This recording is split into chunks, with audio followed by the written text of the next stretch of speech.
Hi again, people.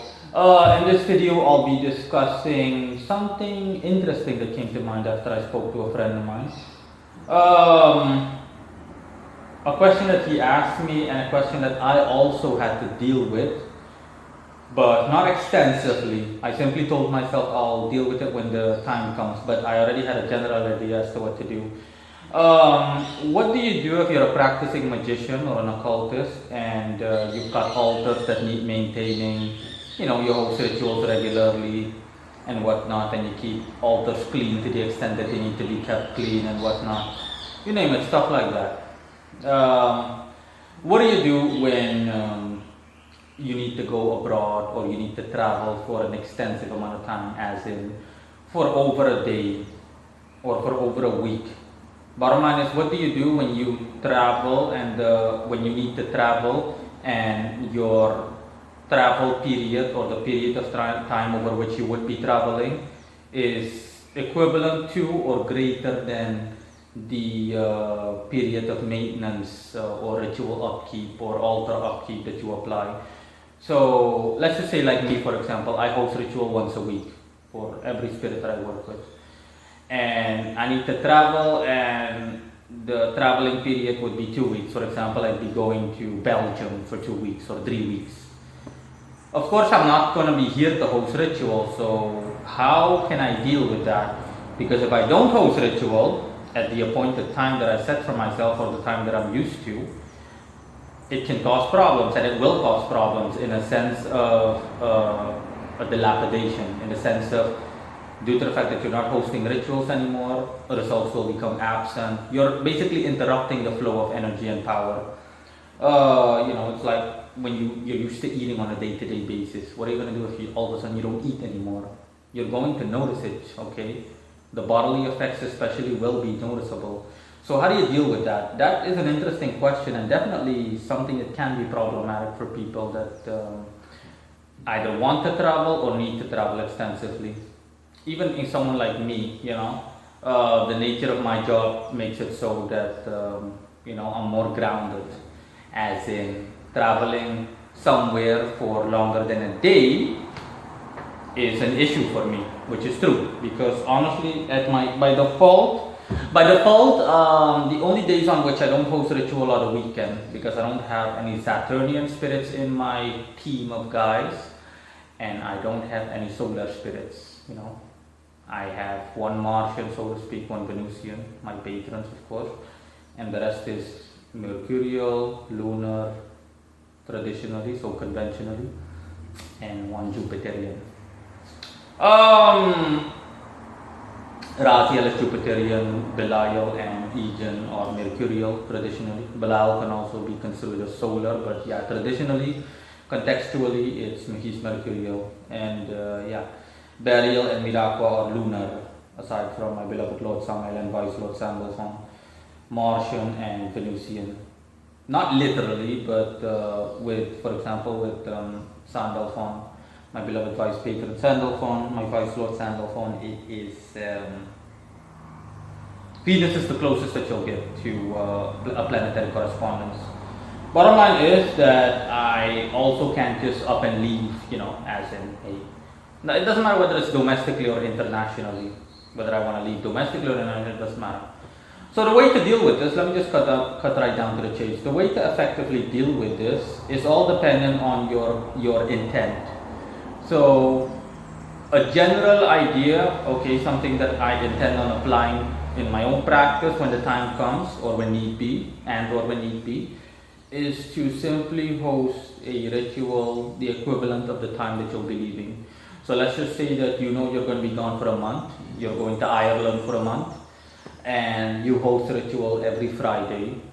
You can simply, before you leave, preferably on a Friday, host either one big ritual, that's pretty much the equivalent of 4 rituals in terms of implement, using and whatnot. So for example, instead of only lighting 1 candle, you light 4. Instead of only lighting 1 series of incense, you light 4 series of incenses. And it just goes on. Bottom line is that your intent needs to mirror what you intend on doing, as in you need to have the intent to state, hey, this is 4 weeks worth of energy. Optionally, you can also offer something additionally, as an offering, okay, just to counterbalance the lack of traditional rituals you'll be bringing to the table. Keep in mind that this is optional. So, for example, you can simply make an offering, regardless of what that offering is, but a nice hefty offering that has a lot of energy to compensate for the fact that you will not be around for that appointed time period the way you're used to hosting rituals at the appointed time and on the appointed day. That's exactly what I'm talking about. So yeah, it's either one of the two or both. Preferably I would go with both. But bottom line is, yeah, this is the best way to deal with it. You don't necessarily have to light 4 candles, you can also light 1 candle, but bottom line is the intent behind your action needs to be clear. When you host ritual, it needs to be 4 weeks worth of ritual. Alternatively, what you can also do is you can host rituals throughout the day. You can host rituals throughout the day. So for example, rituals 4 times a day. For example, 6 a.m., 12 p.m., 6 p.m. and then at midnight again. To counterbalance the fact that you'll be absent for a month. So basically, if you're like me and you host ritual once a week, 4 times a month. So yeah, that in general will do it.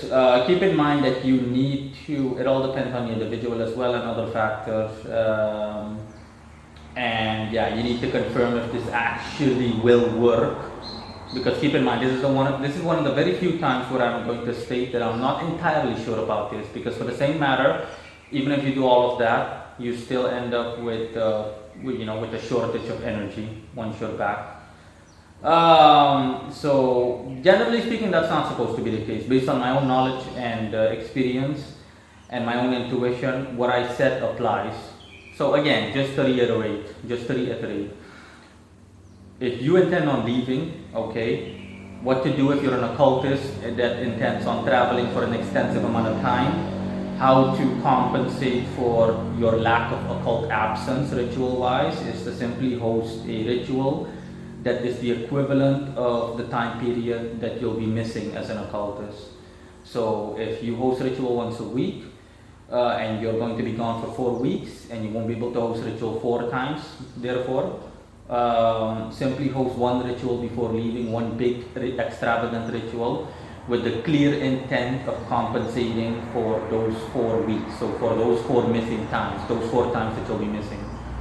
In the ways that I mentioned, optionally make an extra offering as a peace offering or as a means of adding more energy to it, to the mass, and to also compensate for your absence, ritual absence over the coming month that you'll be traveling, or that you will be away from home. Let's see if I forgot anything. Yeah, last but not least, in the exceptional cases or rare cases that this doesn't work, let's just say that you're someone out there and you've watched this video and you've tried it, or you did this and it still didn't work. I'm talking about, I'm speaking in a futuristic tense. You intend on doing this, but it turns out that it doesn't work, and that you still have to cope with a lack of results, from the time you left, a lack of waning results from the time you left in between the time that you're back. The best thing that I can advise you, as a person, is to simply suck it up. Okay, take the loss. Simply prepare yourself as well by putting some extra money aside, by putting everything that you get result-wise from your rituals or from your occult practice or practices, by setting that aside, the same way that you were to set, for example, some spare money aside in case of emergencies. See this as a travel fund, if you will. And I'm not just talking about money, like I said, just set a month's worth of energy aside to the extent to which you're capable of doing so, and plan meticulously. And then once the time comes, even worst case scenario, despite all of your effort, results are still lacking for the 4 weeks that you're absent, so for the month. And only when you come back can you resume work, and you'll see that the results will be coming again. Again, like I said, all you can do is suck it up and just put some reserve energy aside, so to speak. That energy will keep you up and running for the time period that you'll be missing. And for those of you that are maybe asking themselves, okay, but how do I set reserve energy aside? By sheer intent. That's simple. If you're an occultist, then you know what I mean. This is the basic stuff when you're an occultist. You know how to set energy aside, so to speak.